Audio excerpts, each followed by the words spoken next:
வணக்க மக்களே, நம்ம இப்போ இருக்கிற இடம் வந்து பார்த்திங்கன்னா வட இலுப்பை. இது எங்கே இருக்குதுன்னு பார்த்தீங்கன்னா காஞ்சிபுரத்துலேருந்து ஒரு 16 கிலோமீட்டர் தள்ளி இருக்குது. அங்கே வந்து புதுசாக ஒரு இன்டீரியர் ஒர்க் பண்ணியிருக்கோம், வாங்க பார்க்கலாம். ஃபஸ்ட்டு வந்து பார்த்திங்கன்னா டிவி கபோர்டு தான் பண்ணியிருக்கிறோம். ஆஃப் அண்ட் டாப் மாதிரி மேலே வந்து பிளாக்கும் கீழே வந்து ஒயிட் கலர் வர மாதிரி வந்து பண்ணியிருக்கிறோம்.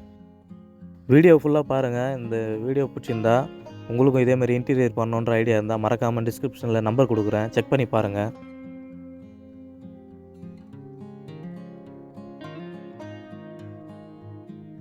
நெக்ஸ்ட் வந்து பார்த்திங்கன்னா செகண்ட் பெட்ரூமு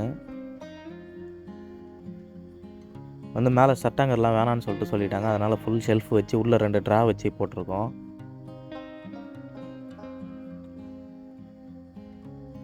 இதில் முக்கியமான விஷயமே வந்து பார்த்திங்கன்னா மேலே இருக்கிற அந்த லாக்கு தான். நம்ம யூஸ்வலாக இதுக்கு முன்னாடி போட்டிருந்ததெல்லாம் வந்து பார்த்திங்கன்னா டவர் போல்டு வரும், எல் டவர் போல்டுன்னு சொல்லுவாங்க. அது போடணும். உள்ள டவர் போல்டு போட்டிங்கன்னா மட்டும்தான் லாக் ஆகும். இது அப்படி கிடையாது. இந்த டோரை லெஃப்ட் சைட் டோரை நீங்கள் சாத்திட்டு ரைட் சைட் டோரை அணைக்கும் போது ஆட்டோமேட்டிக்காக அது லாக் மேலே கீழேயும் போட்டுக்கும். நீங்கள் ஜஸ்ட் லாக் பண்ணாலே அது ஃபுல்லாகவே லாக் ஆகிடும். செட்டிங்க்கு டோர் இழுத்தாலும் வராது. இப்போ நம்ம புதுசாக பண்ணுற எல்லா கபோர்ட்லேயுமே பார்த்திங்கன்னா அப்படி தான் பண்ணிகிட்ருக்கோம். இது வந்து செகண்ட் பெட்ரூம், இதுதான் மாஸ்டர் பெட்ரூமு.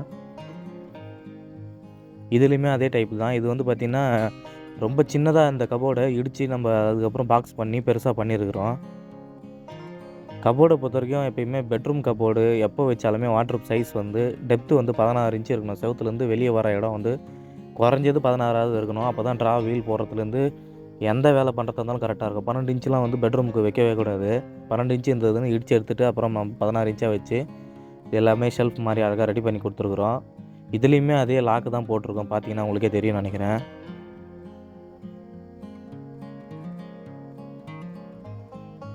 நெக்ஸ்ட்டு இது வந்து கிச்சனில் வந்து அக்ரிலிக் மைக்கா யூஸ் பண்ணியிருக்கிறோம். பார்த்தீங்கன்னா நல்லா தெரியும் உங்களுக்கு, ஐ கிளாஸி. கார்னர்லேருந்து எல்லாமே பார்க்குறதுக்கு நல்லா ஃபினிஷிங் சூப்பராக வந்திருக்கும். பார்க்கறதுக்கு கண்ணாடி மாதிரியும் இருக்கும் பார்க்குறதுக்கு. கிச்சன் ஃபுல்லாகவே அக்ரிலிக் லேமினேட் தான் போட்டிருக்கோம்.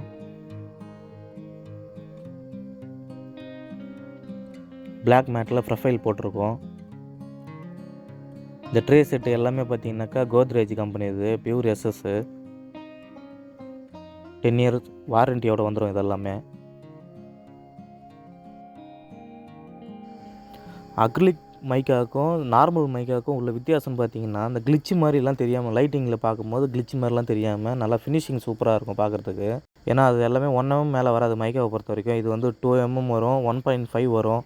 அதனால் உங்களுக்கு நல்லாயிருக்கும். இது எல்லாமே ஸ்டோரேஜுக்கு கிளாஸ் போட்டு பண்ணியிருக்கிறோம். இது மேலே லாஃப்ட்டும் அதே கலரில் அப்படியே ஃபினிஷிங் பண்ணியிருக்கோம் இதுலேயே அக்ரிலிக்லேயே. அடுத்ததாக பண்ரூட்டில் ஒரு வேலை ஒன்று ஃபைனல் பண்ணிட்டோம். அதனுடைய வீடியோ இன்னும் எடுக்கலை. அது எடுத்ததுக்கப்புறம் அதனுடைய வீடியோ போஸ்ட் பண்ணுறேன் பாருங்கள்.